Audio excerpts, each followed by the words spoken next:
오늘 가족들과 함께 오신 분들이 많으신 것 같아요. 인사하십시다. 반갑습니다. 이게 얼마만입니까? 반갑습니다. 예. 새해 또 명절을 맞아서 이렇게 가족들을 찾아오신 여러분 환영하고, 여러분의 가정과 또 하는 일들마다 하나님이 은혜와 평강을 더해 주시기를 주의 이름으로 축복합니다. 우리 옆 사람에게도 이렇게 인사합시다. 요새 말 줄이는 게 보통 그렇게 많이 하잖아요. 때마다 일마다 하나님의 은혜와 평강, 그래서 그걸 줄여서 때일은평 이렇게 해서 옆 사람에게 때일은평 이렇게 손잡고 인사합시다. 때일은평, 뭔가 돈 떼이는 것처럼 말이 이상한데 말. 때마다 일마다 하나님의 은혜와 평강이 여러분의 가정과 손길에 늘 함께 하시길 주의 이름으로 축복합니다.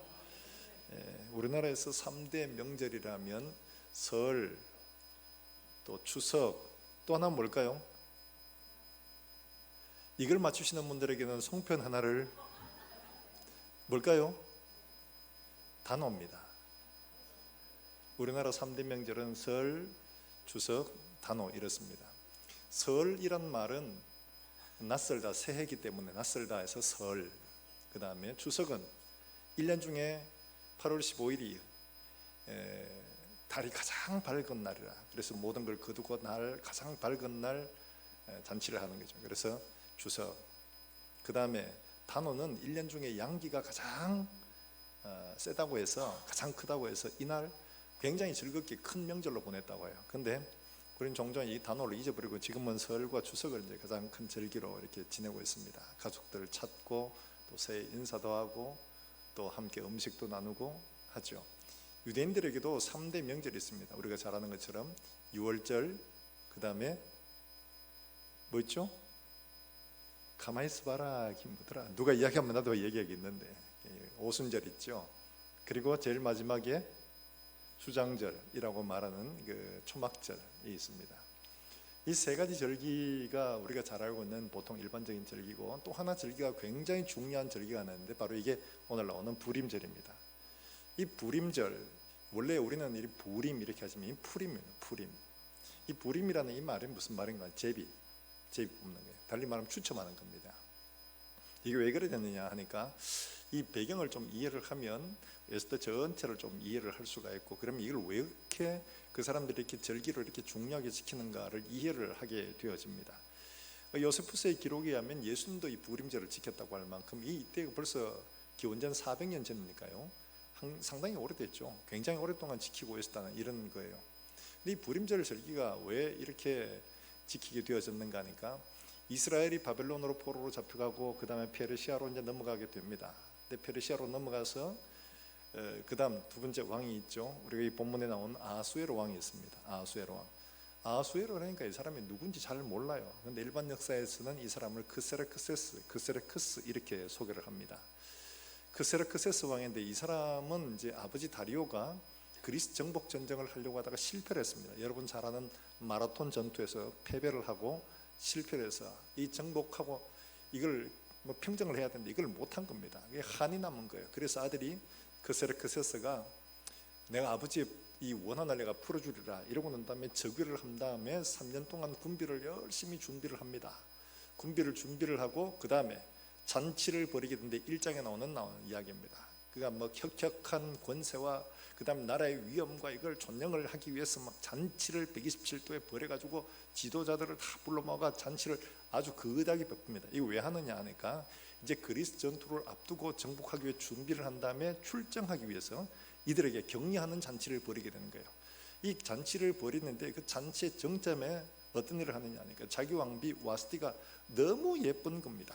그래서 이 왕비를 좀 자랑하고 싶어가지고 그 틈에 왕비를 불렀는데 이 왕비가 오질 않는 겁니다. 안 가요. 이러면서 싫어요. 이런 거예요. 그 왕의 입장에서는 지금 굉장히 위기. 왜냐니까 지금 127도에 여러 지도자들을 다 불러 모아가지고 이제 전투를 앞두고 이제 결의를 다지고 협력을 하고 왕권을 강하고 해야 되는데, 이 부인이 왕이 부르는데 안 와요 이런 거예요. 안 와. 그러니까 왕이 어떻게 했습니까? 1번 그래도 개인 의사를 존중해 줘야 된다. 2번 참을 수가 없다. 어디 적혀 있습니까? 아마 참을 수가 없다고 하는 게 대부분일 겁니다. 이때 당시에 절대 권력화에서 이런 일은 용납이 안 되는 거예요. 그래서 왕이 끓는 화를 어떻게 주체를 못해가지고 모사들에게 묻으면 어떻게 할까? 그러니까 이거는 그냥 두면 안 됩니다. 지금 이런 시국에 이 어떻게 이거 그러면 온 나라의 부녀들이 다 자기 남편들의 말을 안 들을 겁니다. 본때를 보여줘야 됩니다. 어떻게 하냐? 폐위를 하시옵소서. 그래서 이 와스티를 그만 폐위를 해버립니다. 폐위를 하고 난 다음에 4년의 시간이 걸립니다. 이게 1장과 2장 사이에는 4년의 시간이 걸렸어요. 그 4년 동안 뭐 하느냐 하니까 이제 정복전쟁을 하러 가야죠.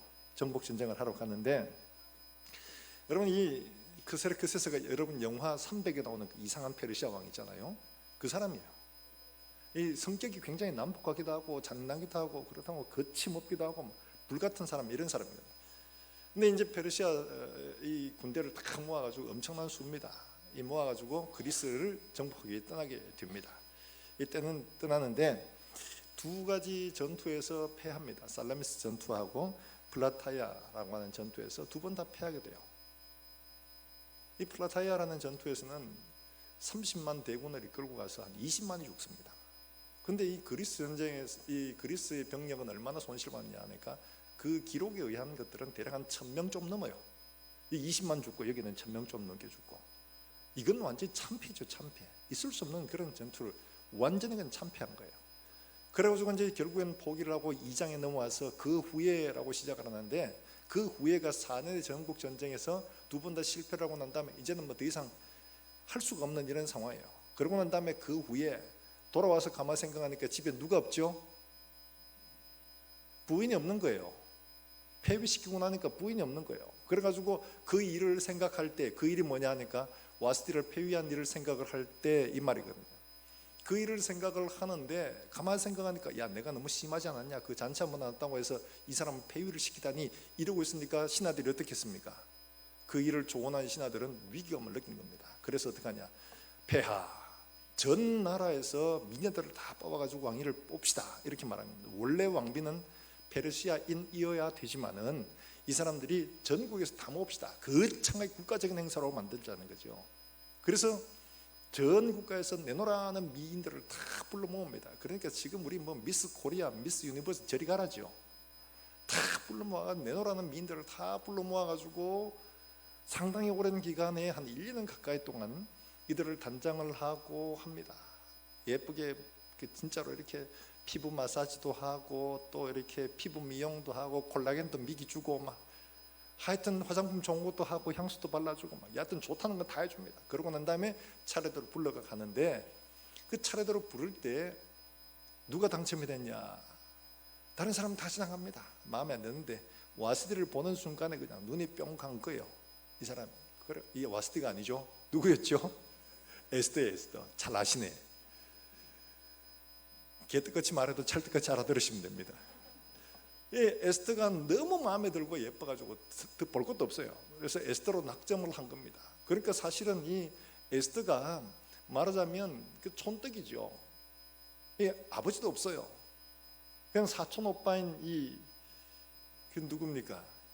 지금 이어 나오는 이 사람들은 그냥 양육을 받고 있는 이런 아주 불쌍한 처지의 아가씨예요. 이 시골에서 저 잡혀와가지고 있던 그 2세대거든요. 지금 이 시기가 언제냐? 포로에서 돌아가고 난 다음에 1차 포로 귀환이 있고 나는 60년 뒤에요. 60년 뒤에. 그러니까 상당히 긴 시간이잖아요. 그 시간이 지났는데 이들의 마음속에는 늘 한쪽에 이제 짐이 돼요.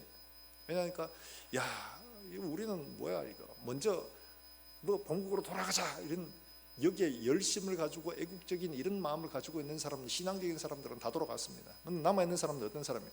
뭐 여러 가지 이유로 돌아가지를 못한 겁니다. 여러분 아들 뭐 학교 문제, 또 뭐 사업의 문제, 뭐 건강의 문제, 뭐 여러 가지 문제들도 못 돌아가고 있는 이 사람들. 야, 우리는 하나님의 백성으로 좀 그런갑다, 이륜갑다, 이런 마음의 짐이 있는 이런 상태예요. 이런 상태인데 지금 이런 일들 속에 있는 이 한 사람 에스더가 떨끄덕 돼버린 거죠.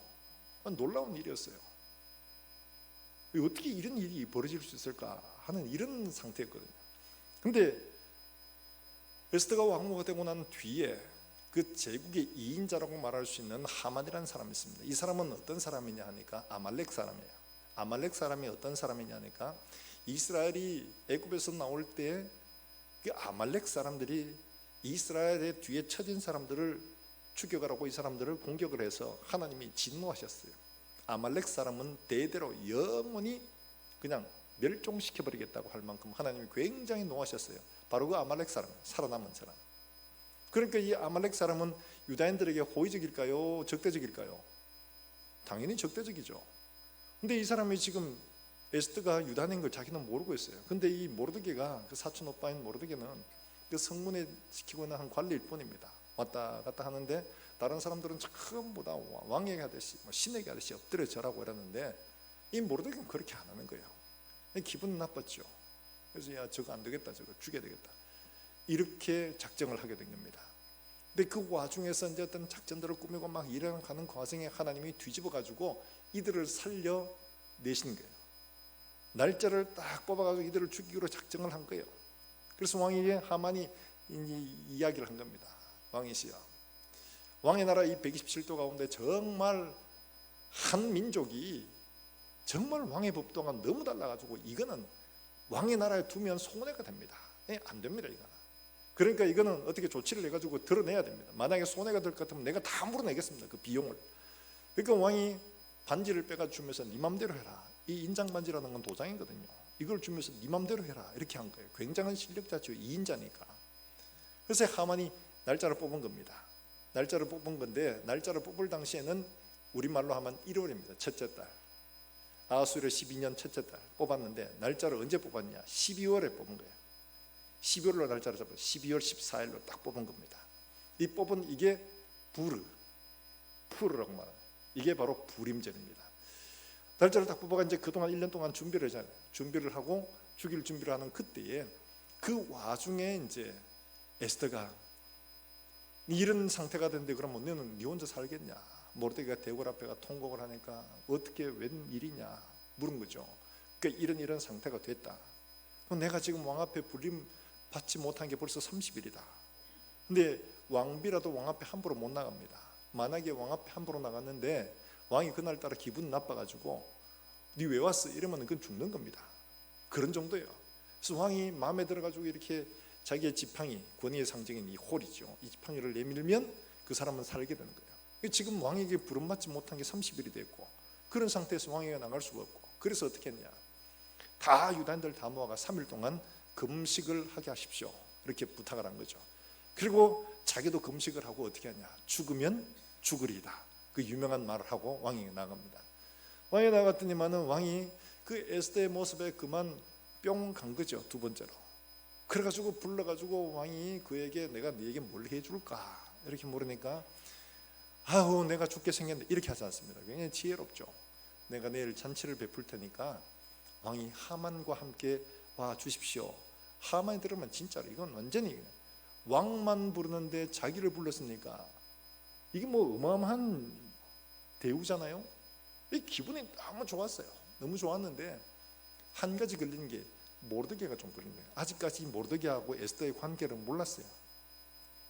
모르드게 기분 나빠. 그래가 저거를 죽여야 되겠다라고 생각으로 자기 집에다가 이 모르드게를 닮아난 높은 장대를, 목매달 높은 장대를 만들어 둔 거예요.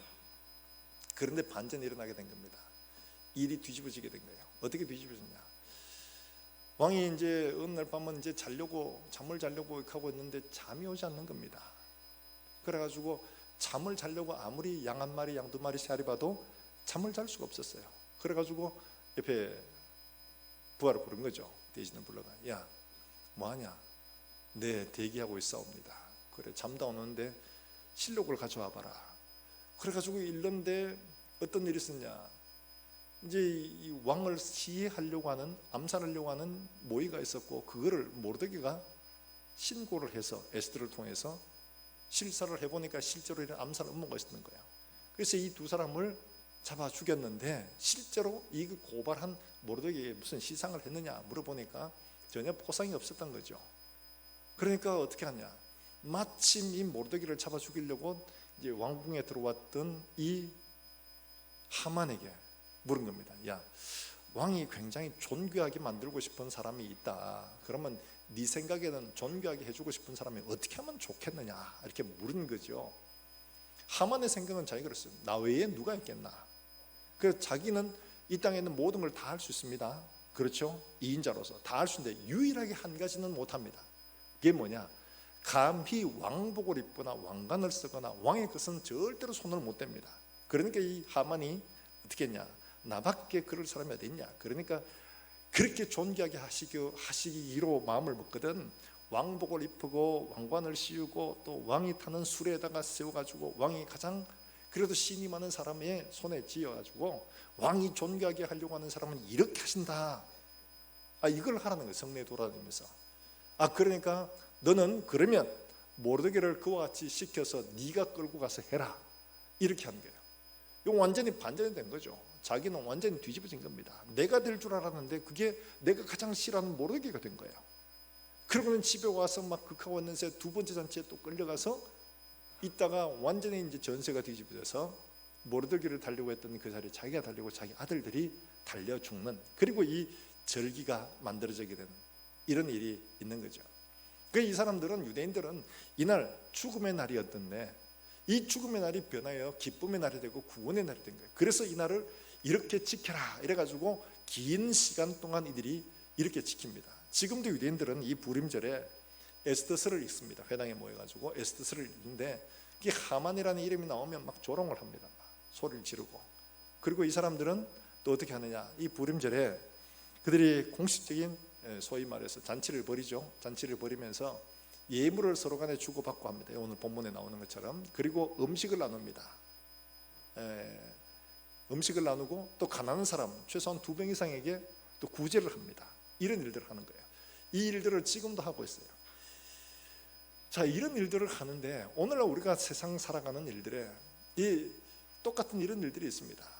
세상의 명절이라는 것은 모여가지고 그냥 어떤 기념할 만한 일, 양기가 가장 세니까, 새해 첫날이니까, 혹은 우리가 모든 것을 거두었으니까 다 모여가지고 가족끼리 모였는데 모이다 보면 어떤 일들, 당연히 뭐 이런저런 이야기 오죠. 네 시집 가나, 요새는 뭐 시집 가냐 안 가냐 이런 이야기 못 묻는다고 그래요. 그러니까 젊은 사람들이 안 가려고 그러는데, 얼마 전에 뉴스 보니까 오늘이죠. 이게 워낙에 이제 시집 가고 장가 가는 이런 게 안 하다 보니까 4가지 B라고 하는데 4가지 B의 현상이 젊은 20대 아가씨들한테 상당히 많이 이게 공감을 얻고 있다. 이 4개 B가 뭐냐 하니까 비연애, 연애도 안 해요 이제는. 비연애, 비섹스, 성관계도 없어요. 그 다음에 비결혼, 결혼도 안 해요. 그 다음에 어떻게 하냐? 뭐겠어요? 비출산, 애도 안 낳겠다는 거예요. 이게 4가지 B, 4B라고 이야기하더라고요. 이런 게 지금 20대에 상당히 많이 공감을 얻고 그렇게 하겠다고 지금 이야기를 하고 있다는 거죠. 이러다 보니까 설에 모여서, 명절에 모여서 이런 이야기를 하는 게 굉장히 부담스러우니까 젊은 사람은 아예 그냥 명절에 가지도 않는 이런 일들이 있죠. 옛날에 어땠습니까? 모이면 너가 늘 뭐 했노 이야기하고, 뭐 아들 자랑, 돈 자랑, 집 자랑, 차 자랑 이렇게 하다 보면 또 열받고, 그러다 보면 막 또 싸움 나고, 그렇게 하다 보면 막 마음 상하고, 명절에 가서 첫째 며느리, 둘째 며느리 서로 왔냐, 난 일 얼만큼 하냐, 돈 얼마 들이냐, 이 가지고 신경전 버리고, 그래가지고 이 명절이 진짜 명이 단절되는 시간 되는 거예요. 명이 줄어드는 시간 돼요. 행복하자고 하는 이 절기가 명이 절단되는 이런 절기가 돼버린 거죠. 근데 그리스도인들은 어떠냐? 상당히 많은 그리스도인들도 사실 명절을 별 의미 없이 그렇게 세상 사람들처럼 보낼 때가 참 많습니다. 그런데 그리스도인들이 명절을 어떻게 보여야 하냐? 오늘 보여주시는 이 말씀들을 보면 그리스도인들에게 명절은 어떤 명절이 되어야 되는가 하는 것들을 우리에게 잘 보여주고 있는 거예요. 우리는 세상에 있는 어떤 절기들을 가져놓지만 그걸 새롭게 바꾸어 갈 필요가 있는 거죠. 어떻게 바꾸어 가냐? 오늘 여기 나오는 말씀에 보면 22절 말씀에 이렇게 얘기를 시작을 하고 있습니다. 같이 한번 볼까요? 22절입니다. 시작. 이날에 유다인들이 대적에게서 벗어나 평안함을 얻어 슬픔이 변하여 이 2날을 지켜 잔치를 베풀고 즐기며 서로 예물을 주며 가난한 자를 구제하라 하며. 이 일을 한 이유가 뭐죠? 다름이 아니라 하나님이 우리의 생명을 건져주셨다는 이 은혜를 생각하는 거잖아요. 은혜를 기억하는 것. 먹고 즐기고 나누고 하는 여기에 가장 기본이 어디에 출발하냐? 하나님이 우리를 구원해 주신 바로 그 은혜에 기인하고 있는 거예요. 달리 말하면 우리는 하나님 앞에 받은 은혜를 통하여 우리의 기쁨과 감사와 나눔과 베풀미 시작되어야 한다는 것을 말씀을 해주고 있는 거죠. 오늘 여기 나오는 이야기처럼 이 사람들이 정말 이 절체절명의 이 페르시아 제국의 2인자예요. 누가 말릴 수도 없습니다. 왕 외에는 말릴 사람이 아무도 없는 이 사람이 날짜를 정해서 12월 14일 못 박았습니다. 이날은 모든 유대인들을 혐오하는 사람들 다 일어나가지고 어떻게 하느냐, 다 죽이라는 거예요. 보이는 대로 다 죽여라. 재물을 네 마음대로 하라는 거예요. 여러분, 이런 게 어디 있습니까, 세상에. 이렇게 정해놓은 거예요. 127도에 다 나갔습니다. 그러니까 모든 유대인들이 전부 다 절망적이죠. 이건 어떻게 피할 도리가 없어요. 이 나라에서 살 수가 있는 게 없는 거예요. 모든 재산, 생명, 모든 게 다 이제 내 거 아니에요. 이런 상태가 되어버린 거예요. 이런 절망적인 상황 속에서 그들이 어떻게 구원을 받았느냐, 하나님께서 그들의 모든 환경들을 뒤집어 놓으신 거예요. 그들은 상상도 못했지만 하나님께서는 그들의 모든 환경들을 뒤집어 놓으셨는데, 제일 먼저 그렇게 어떻게 했냐 하니까, 이 하만이 모르드게를 죽이려고 집에 장대를 달고 이걸 청원하기 위해서 왕궁에 들어갔는데, 왕이 그날 마침 잠을 못 자고, 그리고 잠을 못 자가지고 야 실록을 가져와봐 이래가지고 사기를 년 중에 이 모르드게가 한 선행을 기억을 하게 된 거예요. 이걸 발견해요. 야, 그 사람에게 뭐 보상을 좀 했냐 이러니까 아무것도 한 적이 없습니다. 아, 그러면 안 되지. 내 생명을 구한 사람인데 어떻게 그럴 수가 있냐. 이런 때 마침 그때 하만이 딱 들어온 거예요. 하만이 마침 그때 딱 들어봐. 야, 니 참 잘 왔다. 왕이 존귀하게 만들고자 하는 사람 어떻게 하면 좋겠냐. 이렇게 물음으로 그가 제안한 그대로 하게 하나님이 하신 거죠. 이거 누구 뒤집어 놓은 것인 거예요? 이 왕의 잠을 누가 안 재우신 거예요? 하나님이 안 재우신 겁니다. 야, 니 잠자지 마. 자려고 하면 기둥배 때려가지고 자꾸 깨우고. 잠을 못 잔 거예요. 그러니까 뭐 하지요? 그러니까 야, 실록을 읽어봐. 이런 마음이 들고 실록을 읽어보니까 마침 거기서 자기가 안 한 게 드러난 거예요. 때로는 우리가 이렇죠. 우리가 선행하고 충성한 이런 일들이 묻혀지고 잊어져 버리면, 아, 이거 뭐야 도대체. 아무리 충성하고 아무리 헌신하고 아무리 열심히 해도 아무런 보상도 없네, 이런 실망할 것처럼 이래 보이지만, 하나님은 필요한 때 필요한 장소에서 필요한 것으로 하나님이 사용하신다는 거예요. 우리는 잊어버리고 우리에게는 아무런 것도 없어도 하나님은 잊지 않고 필요한 때가 되면 그걸 사용하신다는 거죠. 이건 누가 하시는 거예요? 하나님이 하시는 겁니다. 하나님이 아수에로에게 잠을 자지 않게 하셔가지고 잊어진 역사를 생각나게 하시고 이걸 완전히 뒤집어서 전세를 뒤집어 놓으신 거죠. 뿐만 아니라 왕비가 유단이라는 걸 알았더라면 하만이 그렇게 절대로 못했습니다. 왕비가 유단인 걸 몰랐어요. 이 왕비와 모르드게의 관계를 또 몰랐기 때문에 그가 유대인들을 죽이자, 모르드게를 죽이려고 하는 것이 유대인 전체를 죽이자고 결심을 하게 만들고 이렇게 한 거죠. 만약에 왕비가 그런 줄 알았으면 감히 이런 일을 하겠습니까? 못하죠.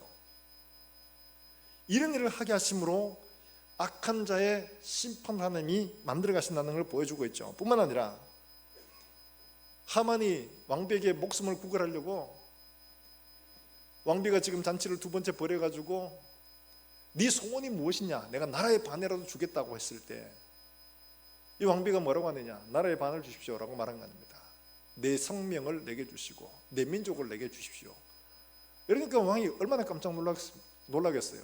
아니, 누가 네 생명을 해하려고 하느냐, 누가 감히 너의 민족을 죽이려고 하는 말이냐. 그러니까 그때 말은 이 악한 하만입니다. 하만은 몰랐습니다. 깜짝 놀랐죠. 왜 나는 그런 적 없는데, 자기가 유단이고 유다 민족을 이렇게 하려고 했다는 사실들이 그제야 드러나게 되니까 왕이 열받은 거죠.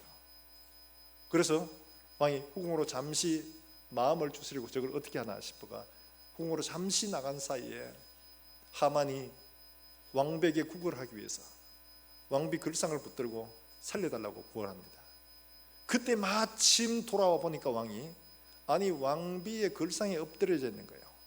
그걸 보고 또 어떻게 해석하냐, 야, 네가 지금 내 앞에서 왕비를 겁탈하려고까지 하느냐. 이렇게 해석을 한 거예요. 그 말을 하자마자 하만을 그대로 데리고 나가잖아요. 신하들이 갑니다. 저의 집에 모르드기를 달려고 장대를 달았습니다. 그래 거기 달아. 그래서 그와 그의 10아들이 다 달린 거예요. 여러분, 이런 모든 반전들을 누가 만들어 가시느냐? 인생의 반전은 우리가 하는 게 아닙니다. 우리의 실력, 능력, 우리가 가지고 있는 인맥으로 하는 게 아니라 하나님이 뒤집어 놓을 때 가능한 줄로 여러분 믿으시기를 주의 이름으로 축복합니다. 이게 가능한가요? 우리 인생 살아오면서 우리의 힘, 우리의 능력, 우리의 실력, 우리의 모든 가진 것들로 다 한 줄 아시죠? 아니에요. 하나님이 우리에게 은혜를 베풀어 주셨기 때문에 그렇게 되어진 것뿐입니다. 우리는 몰라요. 우리는 이해하지 못해도 하나님은 그렇게 하나님께서 우리의 걸음을 인도해 오셨습니다. 이 은혜를 생각하는 것들이 이게 바로 명절에 해야 될 일이에요. 새해를 맞아서 우리가 하나님 앞에 지난 한 해 동안에 하나님께서 우리를 어떻게 도우셨던가, 하나님의 은혜가 우리 가운데 얼마나 큰가를 살펴보는 일들, 굉장히 중요한 일이죠. 여러분, 은혜는 생각하지 않으면 잘 잊어버립니다. 정말 잘 잊어버립니다. 우리 종종 그렇잖아요. 내가 남에게 은혜를 베풀고 선을 베풀면 그 사람들이 그걸 늘 기억을 하느냐? 여러분 기억합니까? 잘 안 하죠. 은혜는 어디에 새기고요? 모래에 잘 새깁니다. 왼수는 어디에 새깁니까?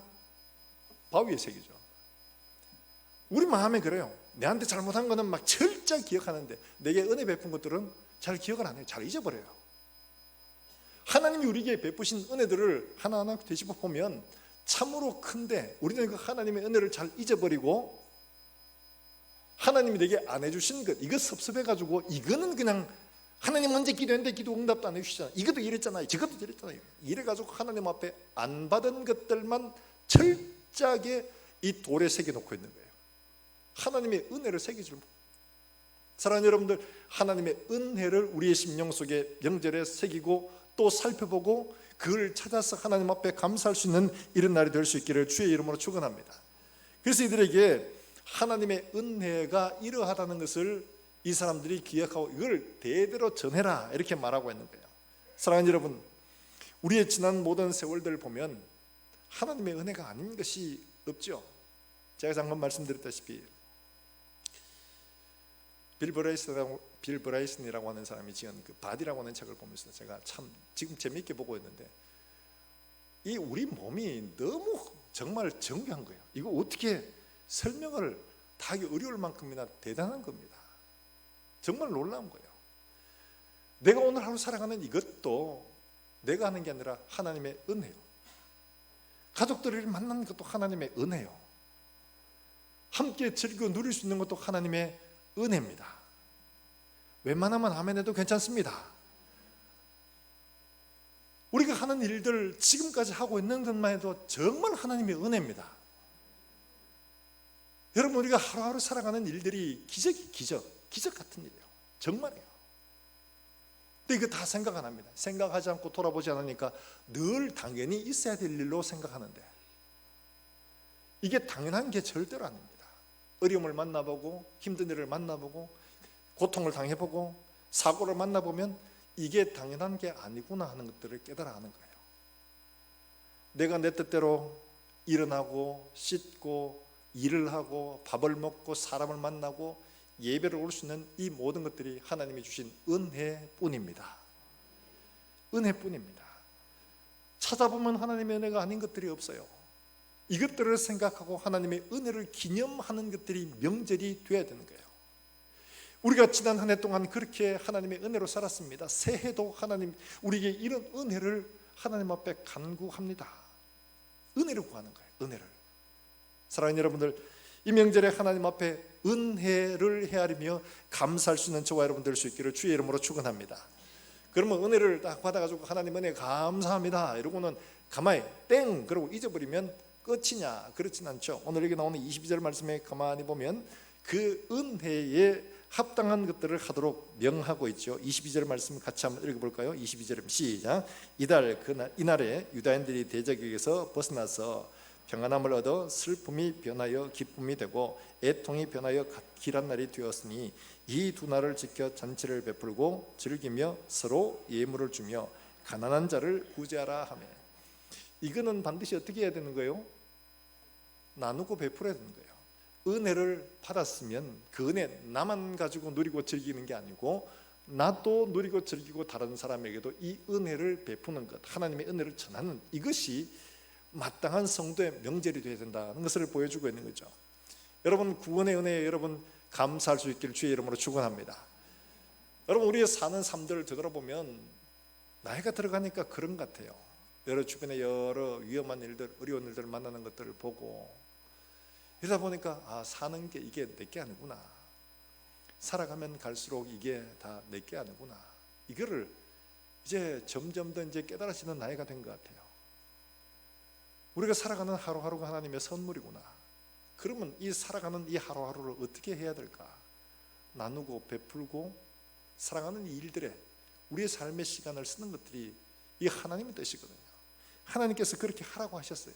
뿐만 아니라 성도의 교제가 당연히 있어야 되는 거죠. 이거는 내가 사랑하는 사람들, 내가 아끼는 사람들, 내 가족에게만 국한한 게 아니고 가난하고 어려운 사람들을 구제하라고 이야기를 하거든요. 하나님이 법은 이렇습니다. 나만 누리고 즐기는 게 아니고 반드시 다른 사람을 돌보도록 하는 것이 하나님의 법이에요. 사랑하는 여러분들이 함께 모여가지고 세뱃돈 주고받고 서로 이제 예물도 하고 선물도 하고 하는데 우리들만 아니고 이제는 바뀌어서 우리가 우리 가족이 또 도울 사람이 없는지를 찾아볼 수 있기를 바랍니다. 그래서 작은 것이라도 다른 사람과 함께 나눔으로 말미암아 그 사람에게도 하나님의 은혜가 흘러갈 수 있도록 만들어가는 그런 우리 모든 성도들이 되시기를 주의 이름으로 축원합니다. 미국의 사업가 이 척피네라는 사람이 있습니다. 이 사람은 1931년도 아일랜드 이주노동자 출신이에요. 근데 이 사람이 돈을 많이 벌었습니다. 면세점 해가지고 돈을 엄청나게 벌어가지고 억만장자의 반열에 올랐는데 이 사람은 그럼에도 불구하고 값싼 그 일제 전자시계 이거 차고 다니고 비행기는 이코노미석만 타고 개인 자동차도 없고 집도 임대주택에 살고 그 다른 사람들이 보면 돈은 엄청나게 많은데 이 사람은 완전히 구두쇠인 거예요. 구두쇠. 야, 어떻게 저렇게 돈만 알고 쓰지도 않고 맨날 저렇게 목이 많아. 사람들 보기엔 그랬죠. 근데 한 번의 위기가 왔습니다. 회계 조사를 받던 중에 수십억 달러의 자금이 이제 어디로 사라진지 딴 데로 간 거예요. 딴 데로. 조사를 했어요. 많이 찾았습니다. 찾았는데 보니까 이 사라졌던 이 기금들이 전부 어디로 갔느냐 하니까 이웃을 향한 기부금으로 다 흘러갔다는 거죠. 기부금으로. 이 사람이 얼마나 했느냐 하니까 자기 재산의 99.99% 5조 9천억 기부를 한 거예요. 그 자기 재산의 99%를 다 기부한 거예요. 나눈 거예요. 자기에게는 인색하고 남들에게는 이렇게 후하게 쓴 거예요. 이 사람이 누구의 롤 모델이 됐냐? 우리가 잘 아는 빌 게이츠의 롤 모델이 된 겁니다. 빌 게이츠도 저 사람 보고는 우리도 기부를 해야 되겠다. 그래서 기부하는데 자기도 하고 다른 사람을 끌어들이는 거예요. 부자들은 당연히 기부해야 된다. 가난한 사람들을 위해서. 부자세도 내야 된다. 이러고는 하는 거예요. 사랑하는 여러분들, 예수를 믿는다는 게 어떤 복이냐? 여러분, 하나님은 우리에게 많은 복들을 주셨습니다. 별로 아닌가 봐요. 이만하면 아멘을 해도 여러분 장수한테 아무런 시장이 없는데 하나님은 우리에게 놀라운 복을 주셨습니다. 여러분, 우리는 이 땅에서 집 하나 가시는 것도 참 허겁지겁합니다. 월급 모아가지고 집 하나 사는 게 정말 어렵잖아요. 그런데 하나님은 예수 그리스도를 믿음으로 말미암아 영원한 집에 영원한 맨션을 준비하여 주신 줄로 여러분 믿으시길 바랍니다. 내가 처소, 그 처소가 맨션이에요. 맨션. 처소를 예배하러 가느니 다 되면 내가 너희를 데리고 가서 하나씩 주겠다, 이렇게 말씀하고 있는 거예요. 예수 그리스도를 영접하는 순간 우리가 영원한 하나님 나라의 기업을 우리가 상속하게 된 거예요. 그래서 바울이 뭐라고 말하느냐? 하나님이 지혜와 계시의 정신을 너희에게 주사 하나님이 너희가 하나님을 알게 하시고 너희를 위해서 하늘에 준비하신 그 기업이 얼마나 큰지를 눈을 좀 떠서 볼 수만 있으면 좋겠다. 그러면 이 땅에 가지고 싸우지 않아. 이거 가지려고 애쓰지 않아. 영원한 것을 내가 상속받는다는 것을 알게 되면 여기에 늘 신경 쓰지 않는다는 거죠. 이거 못 보니까 어디 가지려고 하나? 여기에 내 싸우는 거야. 이것도 가지려고. 사랑하는 여러분들, 하나님이 우리에게 영원한 처소를 주셨음을 기억하시길 주의 이름으로 축원합니다. 공짜로 얻은 거 공짜로. 이거 은혜잖아요. 내가 뭘 잘했어요? 그냥 나는 예수 그리스도를 믿기만 했는데 하나님은 이 일들을 주신 거예요. 얼마나 사랑하시는지 자기 아들의 생명을 아끼지 않고 우리를 위해 건져주셨어요. 그 죄값으로. 내가 잘못했는데 내 잘못에 그 죄값을 자기 아들을 대신해 갚도록 하시고 우리를 건져주신 거예요. 이거 은혜지요. 아멘 하시면 여러분에게 복이 될 줄 믿습니다. 이런 은혜를 받았으면 당연히 남는 것들이 우리의 삶이 되어야 되죠. 여러분, 예수를 만난 사람들을 보세요. 마태는 세관에 앉았다가 예수를 만났습니다. 만나고 나니까 어떻게 합니까? 뛰쳐나가 잔치를 베풀잖아요. 자기 집에 사람들을 모아놓고 잔치를 베풀잖아요. 어디 그뿐입니까? 삭개오 같은 사람도 예수님을 자기 집에 초청해서 잔치를 베풀고는 자기 재산 다 나눠주잖아요. 예수를 만난 사람도 다 그래요. 초대교회도 그랬죠.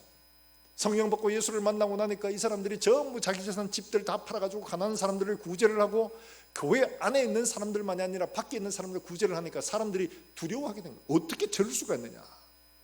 이 사람들이 두려워할 만큼 그들은 대단한 일들을 한 거예요. 우리의 상식과 우리의 기대하는 수준을 넘어선 거예요. 내가 남아서 기부하는 게 아니라 내 재산 있는 것들을 팔아서 가난한 사람들에게 나누어주고 그 가운데 핍절한 사람이 한 사람도 없도록 만들어가는 이런 놀라운 일들을 한 겁니다. 나누는 거예요.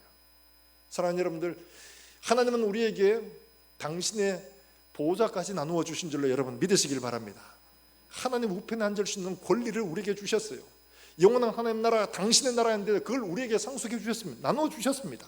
우리가 그걸 받았으면 우리도 또한 이 받은 은혜를 세상 사람들에게 나누어주는 일들이 필요한 줄로 여러분 믿으시길 바랍니다.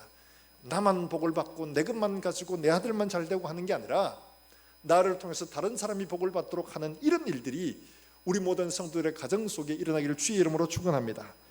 뿐만 아니라 이걸 어떻게 하도록 합니까? 여러분 28절 말씀에 이렇게 말하고 있죠. 같이 한번 읽어볼까요? 28절입니다.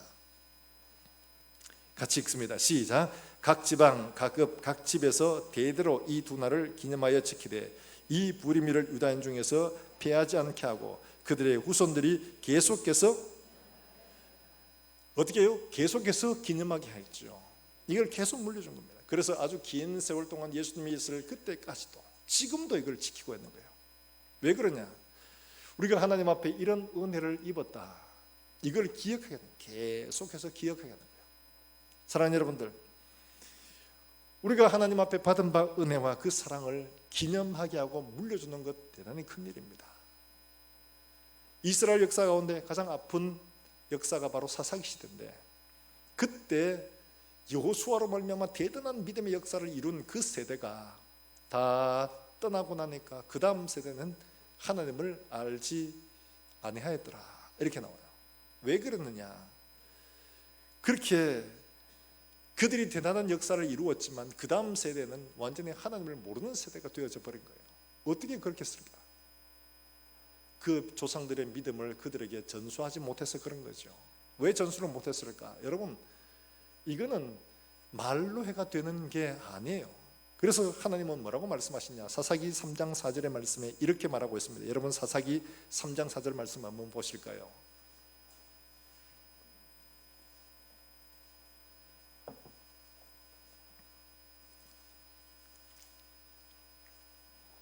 사사기 3장 4절입니다. 같이 읽습니다. 시작.